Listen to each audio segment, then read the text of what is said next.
ሰላም ጤና ይስጥልን ውድ የቻናላችን ተከታታዮች የፕሮግራማችን ቤተሰቦች ይህ አብዲራዋ ቲዩብ ነው። ፕሮግራማችንን ላይክ በማድረግ እንድትጀምሩ አዲስ የሆናችሁ ሰብስክራይብ በማድረግ ለቻናላችን ቤተሰብ እንድትሆኑ እንዲሁም ይህንን ፕሮግራም ከሀገር ውጭ የምታደምጡ ውድ የቻናላችን ተከታታዮች እንደ ሁሉ ጊዜው በሱፐር ታንክስ በሱፐር ስቲከር በሱፐር ቻት ድጋፍ እንድታደርጉ በአክብሮት እየጋበዝን በዚህኛው ፕሮግራማችን የምንመለከተው ትናንት ምሽት በእንግሊዝ ፕሪሚየር ሊግ ከኢንተርናሽናል ብሬክ መልስ በተደረገ የማክሰኞ ምሽት ጨዋታ አርሴናል በለንደን ደርቢ ፉላምን በኤምሬትስ አስተናግዶ 2-1 በሆነ ውጤት ማሸነፍ ችሏል።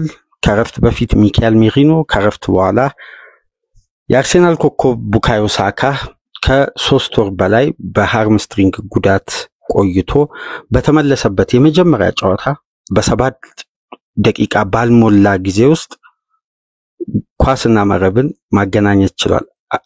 ጨዋታው ሊጠናቀቅ የተወሰኑ ደቂቃዎች ሲቀሩት ሙኒዝ ለፉላም ብቸኛዋን ግብ አስቆጥሮ አርሴናል በለንደን ደርቢ በፉላም ላይ ያለውን ሪከርድ በተሻለ ሁኔታ ያጠናከረበትን ውጤት ማስመዝገብ ችሏል። በዚህ ጨዋታ ዙሪያ ሰፊ ቆይታ እናደርጋለን።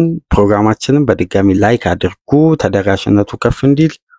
አዲስ የሆናችሁ ሰብስክራይብ ማድረጋችሁ እንዳትረሱ። ከሀገር ውጭ የምታደምጡ ድጋፍ እንድታደርጉ በአክብሮት እንጋብዛለን። በሌሎች የእንግሊዝ ፕሪሚየር ሊግ ጨዋታዎች እንግዲህ ከዚህ ፕሮግራም በመቀጠል ማንቸስተር ዩናይትድ ወደ ሲቲ ግራውንድ ተጉዞ 1-0 የተሸነፈበት በቀድሞ ተጫዋቹ አንቶኒ ኢላንጋ አስደናቂ ግብ ኖቲንግሃም ፎረስት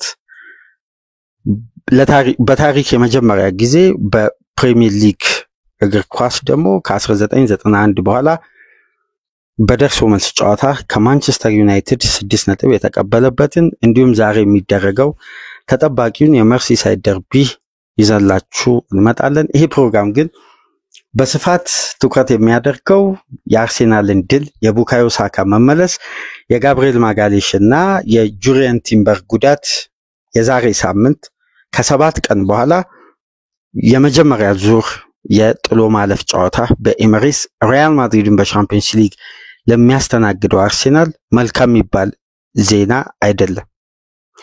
ይህንን ተከትሎ ታዲያ ከድሉ ጋር በተገናኘ የተጫዋቾቹ ጉዳት የተለያዩ መረጃዎችን በዚህ ፕሮግራም አንስተን እንወያያለን። አርሴናል እንግዲህ ወደዚህ ጨዋታ ሲመጣ ከጥሩ እረፍት የተወሰኑ ተጫዋቾች ጉዳት ላይ ነበሩ። በተለይ የቡካዮ ሳካ ከጉዳት ተመልሶ ያለፉትን ጊዜያት በተለይ በኢንተርናሽናል ብሬክ ወቅት በተደጋጋሚ ስለዚህ ተጫዋች ስናነሳ ነበር። ከፉላሙ ጨዋታ አንስቶ የመሰለፍ እድሉ ሰፊ ነው። ተጫዋቹ ወደ ሜዳ ሊመለስ ተቃርቧል። ከሙሉ ስብስቡ ጋር ትሬኒንግ መስራት ከጀመረ ሰንበትበት ብሏል። አሁን የፊትነሱን ደረጃ ማረጋገጥ እንጂ ሳካ በአስተማማኝ ጤንነት ላይ እንደሚገኝ ባለፉት ጊዜያት በተለያየ መልኩ ፕሮግራሞችን ወደ እናንተ ስናደርስ ነበር። ይሄ ተጫዋች እንግዲህ በተመለሰበት ጨዋታ ነው በሄዲንግ ከጋብሪኤል ማርቲኔሊ የተሻገረለትን ኳስ ማስቆጠር የቻለው። ጨዋታው እንዴት ነበር? በአጠቃላይ አድማጮች የመጀመሪያዋ ግብ በሚካኤል ሜሪኖ አማካኝነት አርሴናል አስቆጥሮ መሪ እስከሚሆን ድረስ የነበረው ውጥረትና ጫና በመጨረሻም የኮከቡ የሄል ኢንድ የአካዳሚ ውጤት የሆኑ የእንግሊዝ ብሔራዊ ቡድን የክንፍ ተጫዋች የአርሴናል ቁልፍ ተጫዋች ተቀይሮ እስከሚገባ ድረስ በአብዛኛው መልኩ ውጥረትና ሜዳ ውስጥ የሚታየው እንቅስቃሴ አርሴናል በማጥቃቱ በኩል የተሻለ ቢሆንም በመከላከሉ በኩል በስጋት የተሞላ ነበር። ጨዋታው እንደተጀመረ እንግዲህ ገና በ16ኛ ደቂቃ ነው ጋብሪኤል ማጋሌሽ በሃርምስትሪንግ ጉዳት ምክንያት ተቀይሮ የወጣው። እንደምታውቁት ከዚህ ቀደም በአርሴናል ስብስብ ውስጥ በአማካይ ተጫዋቾችን ከሚያጋጥማቸው ጉዳቶች መካከል አብዛኛው የተጎዱት በሃርምስትሪንግ ጉዳት ነው። ለምሳሌ በመጀመሪያ ዙር ጠንካራውን ጉዳት ያስተናገደው ቡካዮ ሳካ የሃርምስትሪንግ ጉዳት ነው። ከ101 ቀን በኋላ ነው ወደ ሜዳ የተመለሰው። ለዚህ ሁሉ ቀናት ከሜዳ ሲርቅ አርሴናል የገባበት የውጤት ቀውስ ከእንግሊዝ ሊግ ካፕ 2 ውድድሮች ውጪ የሆነበት በዋንጫ ፉክክሩ ላይ አሁን ላይ ሳካ ሲመለስ በመጀመሪያ ጨዋታ የነበረውን የ12 ነጥብ ልዩነት ወደ 9 ሊቨርፑል ዛሬ እስከሚጫወት ድረስ የነጥብ ልዩነቱ ወደ 9 ጠበበ። ነገር ግን በ12 ነጥብ ልዩነት ነበር። የዚህ ተጫዋች ከሜዳ መራቅ ምክንያት ደግሞ የሎድ ችግር እንደነበር በተደጋጋሚ ስናነሳ ነበር፣ ስንወያይበት ነበር። ተጫዋቹ ሜዳ ላይ የሚቆይበት ደቂቃ አንዳንዴ የሚካኤል አርቴታ ቡድን ጨዋታዎችን ካረጋገጠ በኋላ የግብ ልዩነቱን ካሰፋ በኋላ ይሄ ተጫዋች አላስፈላጊ ደቂቃዎች ሜዳ ውስጥ መቆየቱ ያመጣው ድምር ውጤት ነው ብለን ስንነጋገር ነበር። ለመጨረሻ ጊዜ እንግዲህ ሳካ ግብ ያስቆጠረው በኖቬምበር 30 ነው። ጉዳት ያጋጠመው በዲሴምበር 21 ነበር ከክሪስታል ፓላስ ጋር በነበረው ጨዋታ። እንግዲህ ለመጀመሪያ ጊዜ ነው በኤፕሪል 2 ወደ ሜዳ በተመለሰበት ጨዋታ ማስቆጠር የቻለው። የጉዳቱ መነሻ ደግሞ ጠንካራው ሃርምስትሪንግ ነው። አንደኛ ሳካ እንደተጎዳ ብዙም ጊዜያት ሳይቆይ ለተወሰኑ ቀናት ፕሪሚየር ሊጉ በተቋረጠበት ወቅት ካይ ሃቨርት በዱባይ አርሴናል የአዲስ ኢነርጂ ጉልበት ሰብስቦ ለማምጣት ልክ እንደተጠናቀቀው የውድድር ዓመት በጥሩ ፊትነስ ለመመለስ አቅዶ ወደ ዱባይ በተጓዘበት ወቅት የሴት ፒስ ኳስን ለመከላከል በሚጥርበት ወቅት ይሄም ተጫዋች በተመሳሳይ የሃርምስትሪንግ ጉዳት አጋጠመው፣ ከውድድር ዓመቱ ውጪ ሆነ። አሁን ደግሞ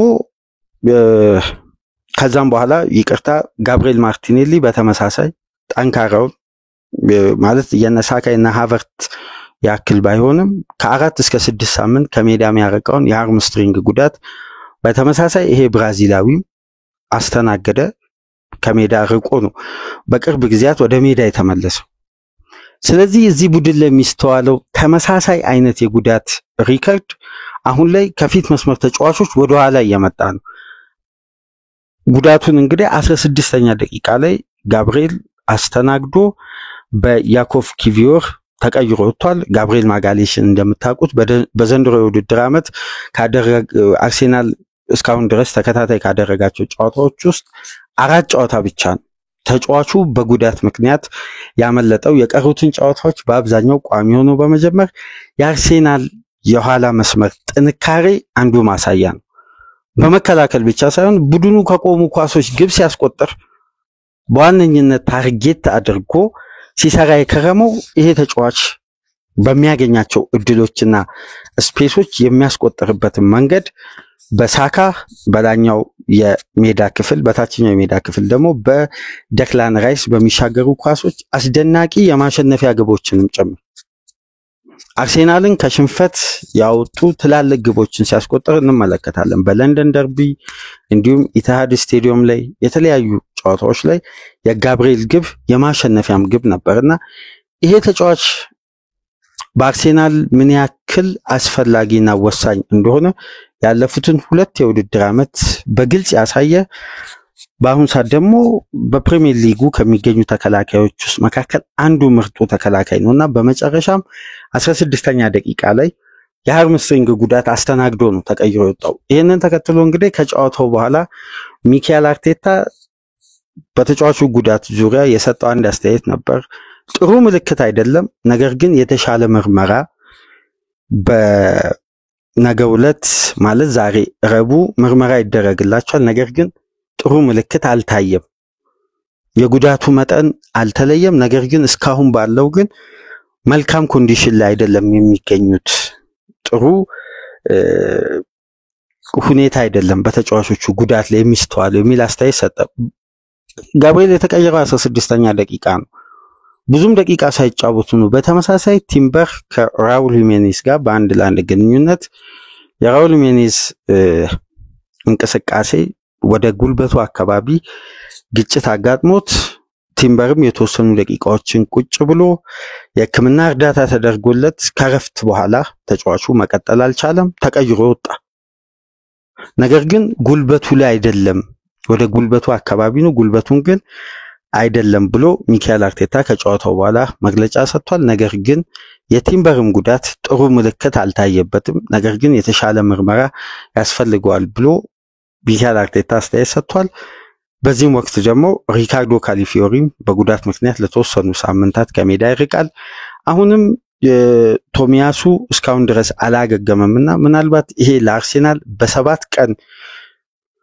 ከሰባት ቀን በኋላ ከአንድ ሳምንት በኋላ በኤሚሬትስ የመጀመሪያ ዙር ከሪያል ማድሪድ ጋር ለሚያደርገው ጨዋታ ጥሩ ዜና አይደለም።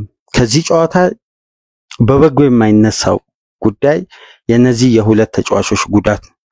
እንግዲህ በዛሬው ዕለት የሕክምና ምርመራው ይፋ ይሆናል። በዛ ወቅት እንግዲህ የተጫዋቾችን የጉዳት መጠን ምናልባት ደግሞ ጠንካራ ላይሆን የሚችልበትም እድል አለ። ስለዚህ የምርመራ ውጤቱን መመልከት ያለብን ይመስለኛል።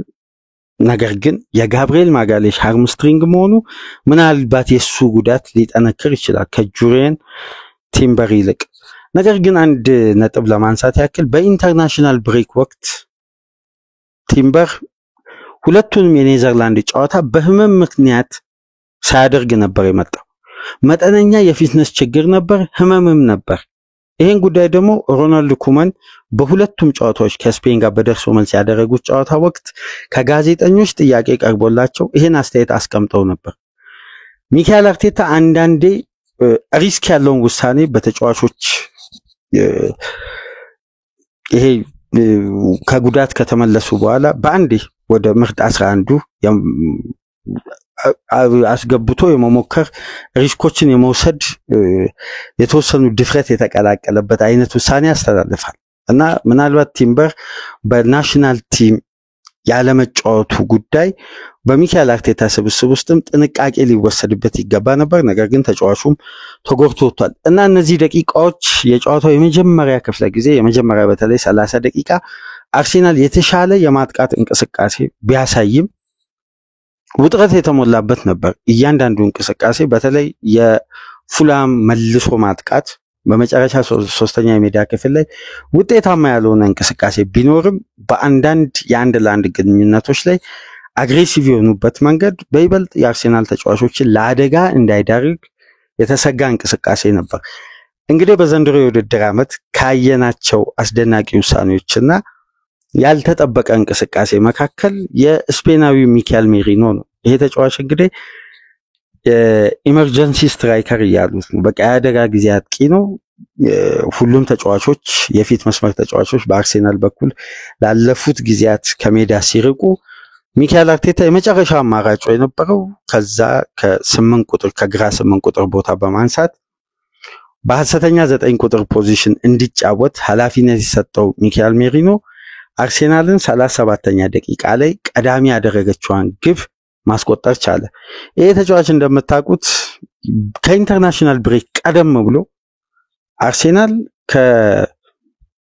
ከቼልሲ ጋር በለንደን ደርቢ በሚያደርግበት የኤሚሬትሱ ፍልሚያ በሄዲንግ ያስቆጠራት ግብ ለአርሴናል ብቸኛ 3 ነጥብ ያስገኘች የጨዋታው ልዩነት የነበረ 20ኛ ደቂቃ ላይ ይሄ ተጫዋች አስቆጥሮ ነው አርሴናል ከቼልሲ 3 ነጥብ በሜዳው መቀበል የቻለ የማሸነፊያ ግብ አስቆጥሯል።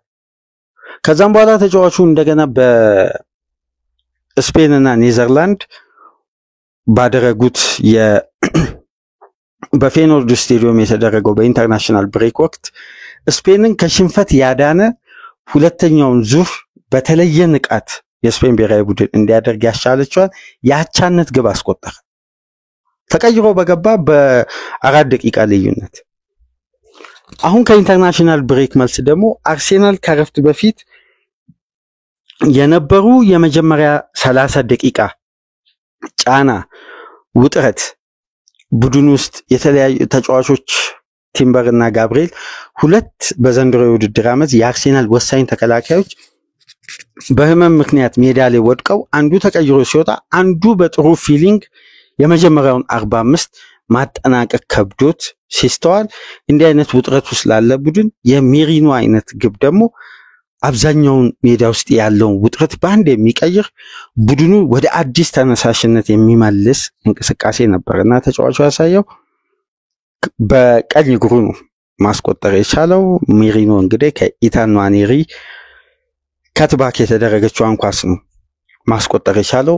የመጀመሪያ 45 የጋብሪኤል ማርቲኔሊ በቀኝ የፉላም የሜዳ ክፍል በግራ የአርሴናል የማጥቂያ እንቅስቃሴ የነበረው ፈታኝ እንቅስቃሴ ለካስታኛ በምሽቱ ጨዋታ በቃ ማርቲኔሊ በአርሴናል ቤት ያለውን አገልግሎት ወይም ከዚህ ተጫዋች ሚካኤል አርቴታ የሚፈልገውን ክህሎቶችን ሲያበረክት ነበር። በምሽቱም ጨዋታ እንግዲህ ኮከብ ተብሏል።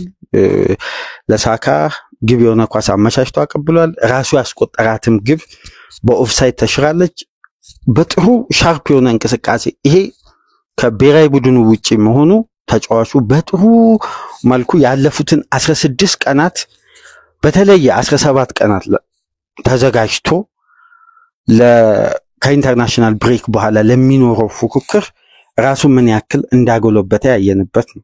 እንግዲህ 8 ድሪብል ሞክሮ 7ቱን ካሳካ የማርቲኔሊ የምሽቱ እንቅስቃሴ ውጤታማ ነበር ማለት ነው።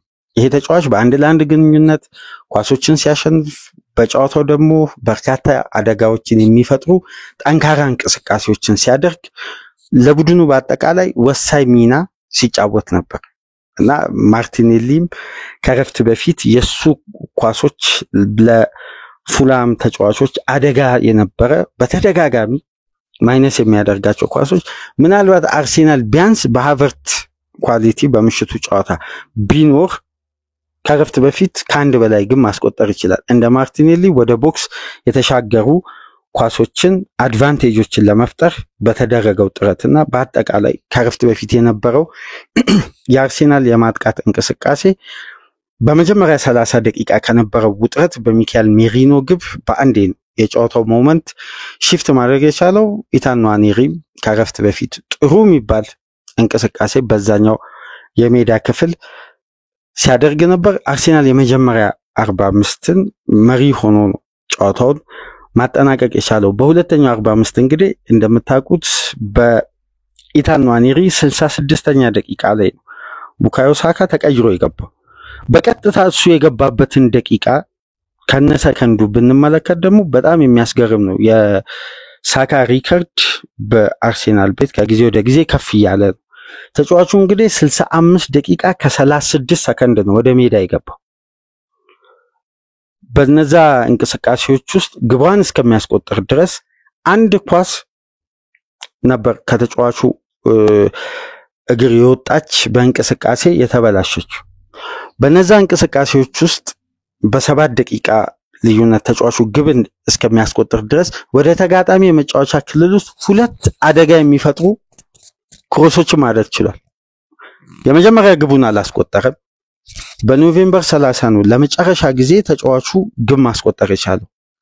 ነገር ግን ተቀይሮ በግቡና ወደ ሜዳ ተጫዋቹ ከገባበት መሃል ባሉ ደቂቃዎች 2 አደጋ ሊፈጥሩ የሚችሉ ጠንካራ ክሮሶችን ማድረግ ችሎ ነበር። በሶስተኛው ግን የተደረገው ሙከራ ኳስና መረብን ማገናኘት ነበር። በጋብሪኤል ማርቲኔሊ በግራ እግር ክሮስ የተደረገችውን ኳስ ነፃ በሆነ የሜዳ ክፍል ነው እንግዲህ በሄዲንግ ተጫዋቹ ማስቆጠር የቻለው። የሳካ ልዩነት ፈጣሪነት ግን በቀላሉ በአርሴናል ቤት የማይታይ አዲስ አስደናቂ በቡድን ውስጥ የፈጠረው ትልቅ መነሳሳት፣ ትልቅ ስሜት በመጀመሪያ የተጫዋቾች ጉዳት ከመመዝገቡ በፊት ከአርሴናል ደጋፊዎችም ጭምር የሚታየው ሞራልና ስሜት የዚህ ተጫዋች በስብስብ ውስጥ መካተት በተጫዋቾች ላይ ራሱ የፈጠረው የራስ መተማመን አለ። ለምሳሌ የኦዲጋርድን ፍላጎት ተመልከቱ። በአንዳንድ እንቅስቃሴዎች የተወሰነ ክፍተት ቢታይም ከረፍት በፊት የነበረው ፍላጎት በጨዋታው ማርቲኔሊን ተመልከቱ። ተደጋጋሚ ጥረት አማካይ ስፍራ ላይ የነበረው የራይስን ሜዳ የማካለል በኢነርጂ የመጫወት የሉዊስ ኬሊ ወደ አማካዩ ጠጋ ብሎ ወደፊት የቡድን አጋሮችን በቁጥር ከፍ ብሎ የሚረዳበት መንገድ የሳካ ሜዳ ውስጥ መግባት ብቻ አይደለም በስብስብ ውስጥ መካተት ተጫዋቾችን የበለጠ ለዚህ ጨዋታ ከፍተኛ ተነሳሽነት የፈጠረ ነበር። አንድ የአትሌቲክስን ዘገባ ስመለከት በመልበሻ ክፍል ውስጥ የአርሴናል ተጫዋቾች ሚካኤል አርቴታ ተጫዋቹን በስኳድ ውስጥ እንዳካተተ በሆቴል ሲያውቁ በመልበሻ ክፍል የነበረው ስፕሪት ከወትሮ የተለየ ነበር። ከአርሴናል ቲቪ ዘጋቢዎች አገኘው ባለው መረጃ ማለት በመልበሻ ክፍል ውስጥ ያለው ፍላጎት፣ መነሳሳት፣ የዚህ ተጫዋች ልዩነት ፈጣሪነት ሜዳ ውስጥ ብቻ በሚስተዋል እንቅስቃሴ ሳይሆን ከሜዳ ውጪ ባለ ጉዳይ በስፕሪት ምን ያክል የቡድን ጓደኞቹ የዚህን ተጫዋች ቀጥተኛ ተሳታፊነት በቡድኑ ውጤት ላይ ያለውን ተጽዕኖ ስለሚያውቁ የነበራቸው ፍላጎትና የሳካ መመለስ ምን ያክል እንዳስደሰታቸው የሚታይ ነበር። ሜዳ ውስጥ የነበረው የአርሴናል ተጫዋቾች ፍላጎት ፍጹም የተለየ ነበር። ተጫዋቹ እንግዲህ በዚህ ደቂቃ ልዩነት ነው 65 ደቂቃ ከ36 ሰከንድ ወደ ሜዳ ተቀይሮ መግባት ቻለ። በኢታን ንዋኔሪ 72 ደቂቃ ከ12 ሰከንድ ላይ ነው ማስቆጠር የቻለው። ሳካ አስደናቂ ቁጥራዊ መረጃም ያለው ምርጥ የሚባል የውድድር ዓመት እያሳለፈ ነው። እንግዲህ ይሄ ተጫዋች ያን ጠንካራና አስከፊውን ጉዳት አስተናግዶ ለ101 ቀናት ከሜዳ ርቆ እንግዲህ በተመለሰ የመጀመሪያ ጨዋታ ወደ ሜዳ በተመለሰ 7 ደቂቃ ባልሞላ ጊዜ ውስጥ ግብ ማስቆጠር የቻለው። በዘንድሮ የውድድር ዓመት ሳካ ግብን በማስቆጠር ግብ የሆነ ኳስም አመቻችቶ በማቀበል የቡድኑ ወሳኝ ተጫዋች ነው። ከፍተኛ ግብ አስቆጣሪ ነው። በተለይ በቀጥታ ግቦች ላይ ተሳታፊ በመሆን ከየትኛውም ተጫዋች አዲስ ሪከርድ አስመዝግቧል።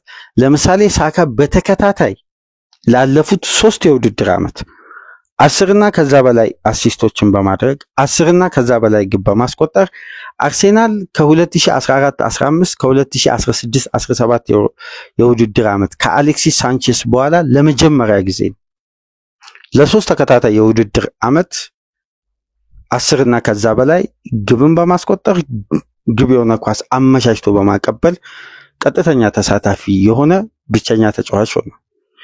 ይሄ ተጫዋች እንግዲህ በዘንድሮ የውድድር ዓመት በሁሉም ውድድሮች 25 ግብ ላይ ተሳታፊ መሆን ችሏል። 25 ግብ ላይ። እዚህ ጋር ግን አንድ ነገር ከግምት ውስጥ ማስገባት ያለብን ሳካ ለ3 ወርና ከዛ በላይ ከሜዳ ይራቀው ከ3 ወር ከ11 ቀን ምናምን ይሄን ያክል ጊዜ ከሜዳ ርቆ ተጫዋቹ 25 ግብ ላይ ተሳታፊ መሆን ከቻለ እነዛን 3 ወራትን በዚህ ግብ ላይ በአማካይ በአንድ ጨዋታ ስንት ሊያስቆጥር ይችላል? ስንት ግብ የሆነ ኳስ አመቻችቶ ሊያቀብል ይችላል? ግብ ላይ በቀጥታ ተሳታፊ ሊሆን ይችላል የሚለውን እንኳን በቀጥታ ብናስገባ 39 ግብ ላይ በዚህን ሰዓት ተሳታፊ የመሆን እድል ነበረው እነዛን 3 ወራት በጉዳት ባያሳልፍ።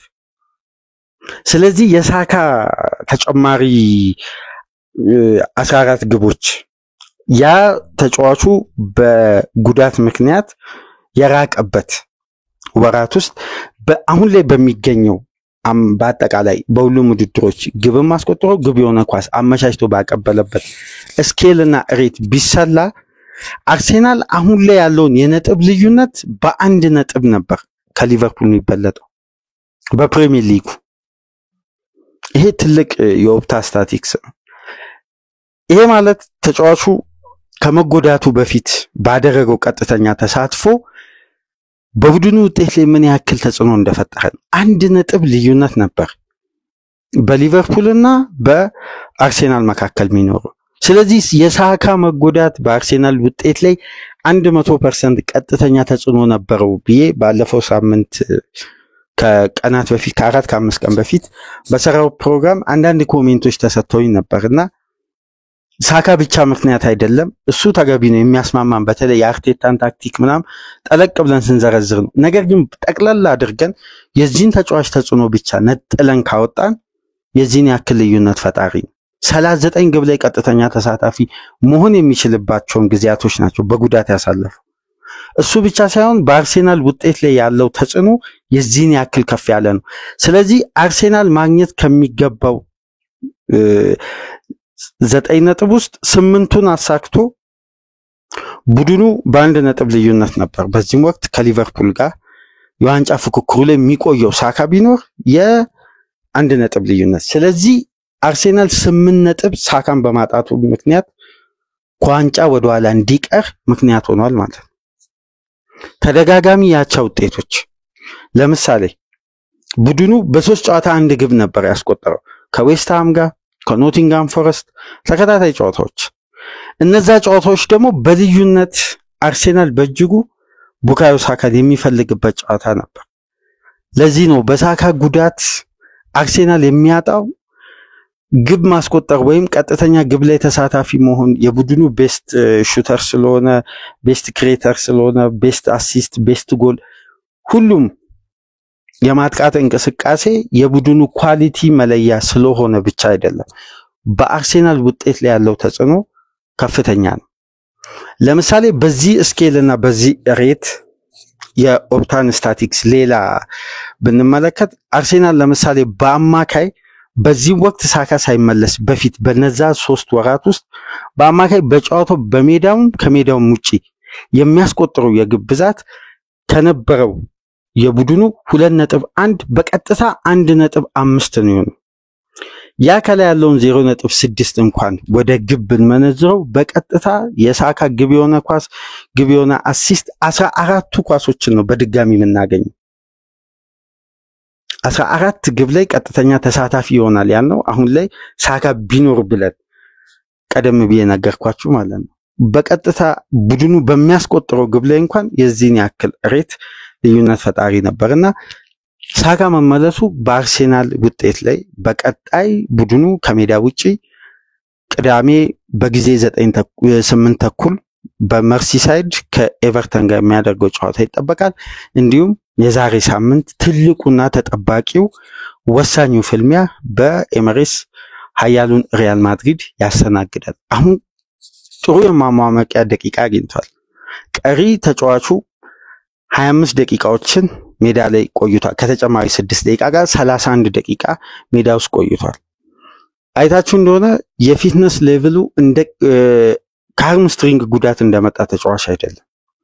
በጣም ቀልጣፋ ነበር። ከኳስ ጋር ያለው እንቅስቃሴ በነፃነት የተሞላ ነበር። ተጫዋቹ እንደምታውቁት ከዚህ ቀደም ከተወሰነ ጊዜ በፊት ከግሪክ ጋር በነበረው የእንግሊዝ ብሔራዊ ቡድን ጨዋታ ጉዳት አጋጥሞ ተቀይሮ ከወጣ በኋላ የበርንማውዝ ጨዋታ መለጠው። አርሴናል ተሸነፈ በጎደሎ ዊሊያም ሳሊባ በቀይ ካርድ ወጥቶ። ልክ በቀጣዩ ጨዋታ ከሊቨርፑል ጋር በተመለሰ በመጀመሪያ የጨዋታው እንቅስቃሴ አስደናቂ ግብ ነው ሊቨርፑል ማስቆጠር የቻለው።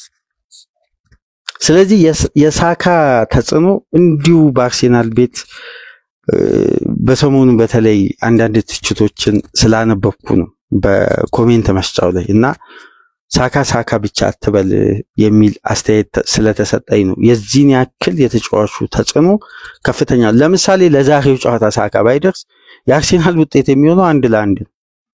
ስለዚህ የማሸነፊያውን ግብ አስቆጠረ የምንለው ቡካዮ ሳካ ነው። ለዚህ ነው አርሴናል ሳካን ሲያገኝ ከ3 ነጥብ በላይ ነው የተባለው።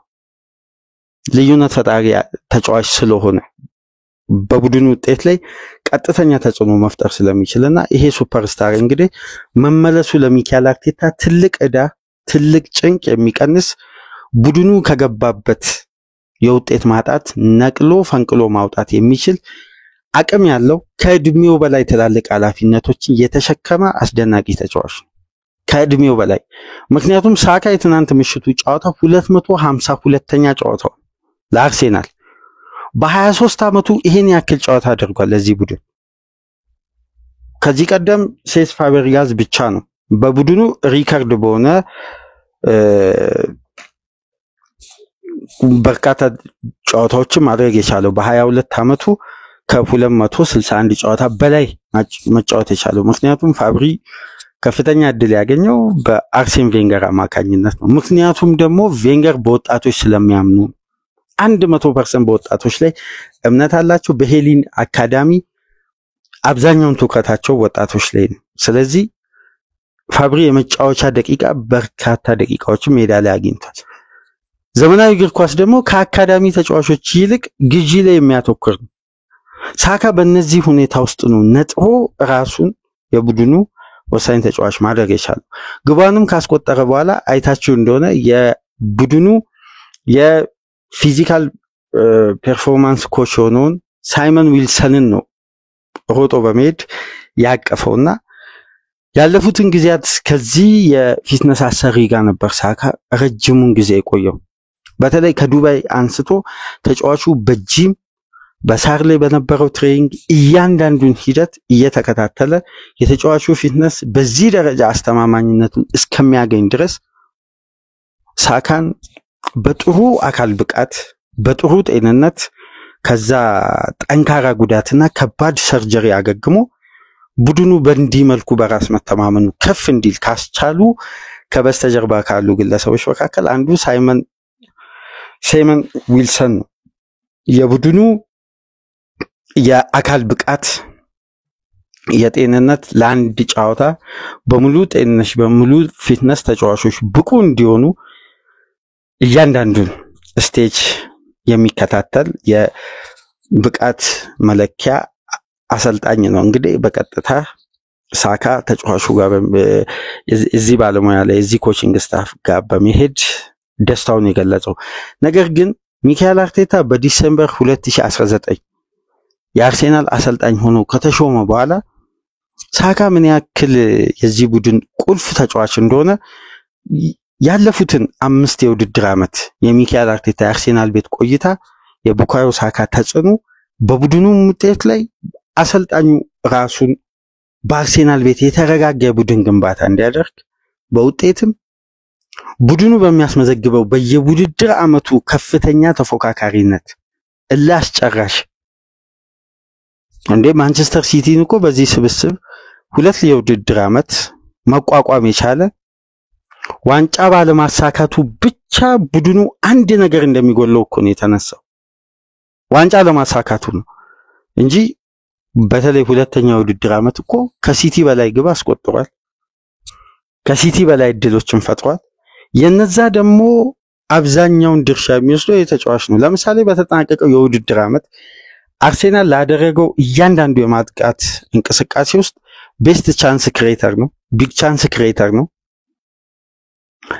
ሶስተኛ የሜዳ ክፍል በርካታ የተሳኩ ኳሶችን ከማርቲን ኦዲጋርድ እኩል መንካት የቻለ ነው። ፋይናል ሰርድ ወደ ቦክስ የተደረጉ ስሩ ፓሶችን ማድረግ የቻለ በእያንዳንዱ ቁጥር ብትለኩት የአርሴናል የማጥቃት እንቅስቃሴ አብዛኛው ፖዚሽን ከዚህ ተጫዋች የሚነሳ ነው። ለዛ እኮ ነው አርሴናል 58.9% ከተጠናቀቀው የውድድር ዓመት እስከ ዘንድሮ የውድድር ዓመት ድረስ የማጥቃት እንቅስቃሴው ባላንስ ሆኖ ወይም አዘንብሎ የሚታየው በቀኙ ሜዳ ክፍል ነው በሳካ በኩል። ለምሳሌ ሳካ ሚካኤል አርቴታ ከመጣ በኋላ 176 ጨዋታ አድርጓል። በሜዳ ውስጥም በርካታ ደቂቃ በመቆየት በሚካኤል አርቴታ ውስጥ አንደኛና ብቸኛ ተጫዋች ነው። አርቴታ ከመጣ በኋላ 52 ግብ ያስቆጠረ ብቸኛ ተጫዋች ነው። አርቴታ ከመጣ በኋላ 44 ግብ የሆኑ ኳሶችን አመቻችቶ ያቀበለ ብቸኛ ተጫዋች ነው። ይሄ ቁጥራዊ መረጃ የሚያሳየው በፕሪሚየር ሊግ ብቻ ነው። ሳካ በሚካኤል አርቴታ ውስጥ ያደረጋቸው ጨዋታዎችና ያደረጋቸው ልዩነት ፈጣሪ ተጫዋች መሆኑን የሚያሳይ ቁጥራዊ መረጃ ነው። በፕሪሚየር ሊግ ዋናው ፔጅ የተለቀቀ ማለት ነው። 52 ግብ አስቆጥሮ 44 ግብ የሆነ ኳስ አመቻችቶ አቀብሎ በቀጥታ በፕሪሚየር ሊጉ ብቻ 96 ግብ ላይ ተሳታፊ መሆን የቻለ ተጫዋች ነው በ176 የሊግ ጨዋታ ማለት ነው። እንዲሁም አርሴናል በሚካኤል አርቴታ መሰልጠን ከጀመረበት ጊዜ አንስቶ 329 እድሎችን ክሬት ማድረግ የቻለ ብቸኛ ተጫዋች አንደኛ ተጫዋች ነው።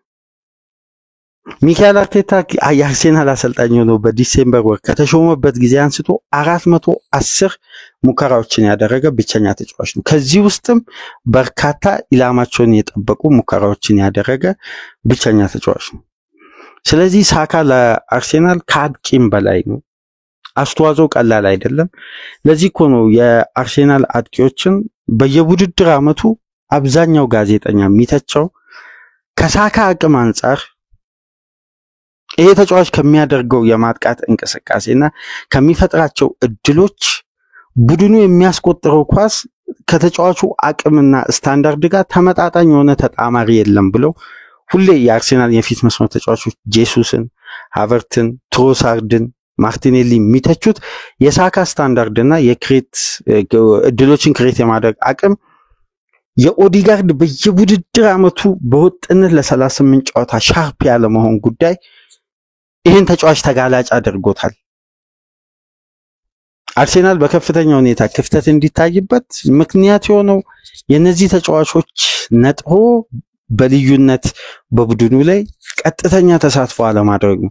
ለዛ ነው አርሴናል የ9 ቁጥር አጥቂ ያስፈልጋል ተብሎ ሁሌ ሐሳቦች የሚነሱት ከሳካ ኳሊቲ አንፃር ቡድኑ የሚያስቆጥራቸው ግቦች የሚፈጥራቸው ድሎች ከበቂ በላይ ነው። ነገር ግን እነዛ የተፈጠሩ ድሎች ወደ ግብ የመቀየር አቅሙ የቡድኑ ሾት ኮንቨርዥን ሬት ከሳካ ውጪ አብዛኛው በፕሪሚየር ሊጉ ሚድል ላይ የሚገኙ ክለቦች የነ ብራይተን፣ የነ በርንማውዝ፣ አስቶን ቪላ፣ የነ ቶትናም አጥቂዎች የሚያደርጉትን አይነት ነው። ያ ደግሞ በሊግ ፉክክሩ ላይ ከላይ የሚገኘው የሊቨርፑል ተጫዋቾች የሚያደርጉት ደግሞ እያንዳንዱ እንቅስቃሴ በተናጠል የሳላ አቅም ሚዛን ይደፋል። ስለዚህ ተመጣጣኝ የሆነ እነዚህን እድሎችን ወደ ግብ መቀየር የሚችል አቅም ያለው አጥቂ ያስፈልጋል። በአካል ብቃቱን ፈርጠም ያለ ግብም አነፍናፊ የሆነ አጥቂ ያስፈልጋል ተብሎ በየጊዜው የሚነሳበት ዋነኛ ምክንያት ይሄ ነው። በአጠቃላይ የጨዋታውን የተወሰነ ቁጥራዊ መረጃዎችን ስንመለከት አርሴናል እንግዲህ 52% የኳስ ቁጥጥር ብልጫ ነበረው። ፉላም 48፣ አርሴናል 17 ሞክሮ 17 ሞክሮ 4ቱ ኢላማቸውን የጠበቁ ሙከራዎች ነበሩ። ፉላሞች 9 ሙከራ አድርገው 3 ኢላማውን የጠበቀ ሙከራ። አርሴናል እንግዲህ 428 ፓሶችን አድርጓል። 90% ፓሶች የተሳኩ ነበሩ። ከነዚህ መካከል አርሴናል እንግዲህ ካለፉት ሳካ ከሌለባቸው ከ12 በላይ ጨዋታዎች ውስጥ አርሴናል በ10ሩ ጨዋታ ክሬት ያደረገው ኤክስጂ 2 አይሞላ። አሁን እዚህ ጋር ነው ትልቅ የምንስማማበት የሳካ ተጽዕኖ ማለት ነው። 2 ኤክስጂ አይሞላ። በመጨረሻም ግን አርሴናል 2.32 ኤክስጂ ክሬት ማድረግ ችሏል በሜዳው ማለት ነው። ፉላም እንግዲህ 0.82 ኤክስጂ ነበር ማስመዝገብ የቻለው። አርሴናል እንግዲህ የተሳኩ እድሎችን መፍጠር ችሏል። በተለይ እዚህ ጋር አንድ መነሳት ያለበት ወሳኝ ነጥብ ክፍት ከሆነ እንቅስቃሴ ቡድኑ ክሬት ያደረገው ኤክስጂ ካደረጋቸው 2.32 ኤክስጂዎች 2.11 ክፍት ከሆነ እንቅስቃሴ አርሴናል የፈጠረው ኤክስጂ ነው። የቡድኑ ትልቁ ክፍተት ሳካ ሲጎዳ ክፍት ከሆነ እንቅስቃሴ ግብ ለማስቆጠር አርሴናል ይቸገር ነበር። በተደጋጋሚ ይህን ተመልክተናል። በተለይ በሎ ብሎክ የሚጫወቱ ቡድኖች ጋር በጣም ሲፈተን እናይ ነበርና ይሄን ችግር መቅረፍ ችሏል። እንዲሁም አርሴናል በተጋጣሚ የመጫወቻ ክልል ውስጥ 256 ፓሶች ማድረግ ችሏል። ከነዚህም ውስጥ 201 የተሳካ ፓስ ፋይናል ሰርድ ውስጥ ማድረግ ችሏል። እንዲሁም በተጋጣሚ የመጫወቻ ቦክስ ውስጥ 48 ኳስ መንካት ችሎ ነው እንግዲህ በመጨረሻም 2-1 ማሸነፍ የቻለው። ሳካ እንግዲህ በአስደናቂ ብቃት በግብ ታጅቦ ወደ ሜዳ ተመልሷል። አንድ የመጨረሻ ቁጥራዊ መረጃ ላቅርብላችሁና ፕሮግራማችን አብቅተን በቀጣይ በአንቶኒ ላንጋና ኖቲንጋም ፎረስት ድል በማንቸስተር ላይ ተቀናጁትን ፕሮግራም ይዘላችሁ ምን መጣ ይሆናል። ከሳካ ጋር አርሴናል በዘንድሮ የውድድር ዓመት 16 ጨዋታ አድርጓል። ያለ ሳካ 13 ጨዋታ አድርጓል። ከ16ቱ 9ን አሸንፏል። ከ16ቱ 9ን ሲያሸንፍ 6ቱን አቻ ተለያይቷል። አንድ ጨዋታ ነው የተሸነፈው እንደምታውቁት የኒውካስሉ ጨዋታ ማለት ነው። ነገር ግን ሳካ በሌለበት 13 ጨዋታ አድርጓል። ከ13ቱ 7ቱን አሸንፏል። 4ቱን አቻ ወጥቷል። 2ቱን ተሸንፏል። የማሸነፍ ሬቱ ሳካ ያለ 56.3 ነው። ሳካ በሌለበት ደግሞ የአርሴናል የማሸነፍ ሬቱ 51.4 ነው። በአማካይ ከነዚህ ጨዋታዎች ያገኘው ነጥብ 1.9 ነው። ሳካ ያለ ግን በአማካይ ከጨዋታዎች ያገኘው 2.21 ነጥብ ነው የሚያገኘው። ስለዚህ ሳካ የቡድኑ ወሳኝ ተጫዋች ብቻ ሳይሆን ልዩነት ፈጣሪ ሱፐርስታር ነው። በአጠቃላይ አርሴናልና ሳካ በምሽቱ ጨዋታ እንግዲህ በተለየ ብቃት ፉላምን በለንደን ደርቢ አርሴናል እንግዲህ በሜዳው ለ32 የለንደን ደርቢ ጨዋታ ያለመሸነፍ ጉዞ ከሃይብሪ እስከ ኤሚሬትስ የቀጠለ አስደናቂ ውጤት አስመዝግቧል። እንዲሁም በተጨማሪ ደግሞ አርሴናሎች በኤፕሪል ወር የመጀመሪያ ጨዋታ ሲያደርጉ ባለፉት 8 ጨዋታዎች 8ቱንም ያሸነፈ የእንግሊዝ ብቸኛ ቡድን ሆኗል። በኤፕሪል ወር የመጀመሪያ ጨዋታን አድርጎ ካለፉት 8 ጨዋታዎች 8ቱንም ያሸነፈ ብቸኛው ቡድን ሆኗል። ይሄ በአርሴናል በኩል የተመዘገበ አዲስ ሪከርድ ነው። ከዚህ ጨዋታ ምናልባት በጎ ዜና ላንሰማ የምንችለው የጋብሪኤል ማጋሌሽ የጉዳት ዜና ብቻ ነው። በተረፈ ያሉት ነገሮች እንግዲህ በአርሴናል ቤት ለቀጣይ ጨዋታዎች ተስፋንም ብዙ ርቀት ቡድኑ እንዲያልም አዲስ ስንቅ በቀሪ ጨዋታዎች ላይ እንዲሰንቅ ያስቻለ ቡድኑ እንግዲህ በቀጣይ የውድድር ዓመት በልዩነት ለማቅረብ ከወዲሁ አዲሱ ስፖርቲንግ ዳይሬክተር የሥራ ዘመናቸውን ከጀመሩበት ጊዜ አንስቶ እንግዲህ ለመጀመሪያ ጊዜ ስቴዲየም ተገኝተው የመጀመሪያ ጨዋታቸውን በተመለከቱበት የሚካኤል አርቴታ ቡድን 2-1 አሸንፎ ከመሪው ሊቨርፑል ዛሬ በመርሲሳይድ ደርቢ ከኤቨርተን ጋር የሚያደርገው ጨዋታ ውጤት ሳይመዘገብ በ9 ነጥብ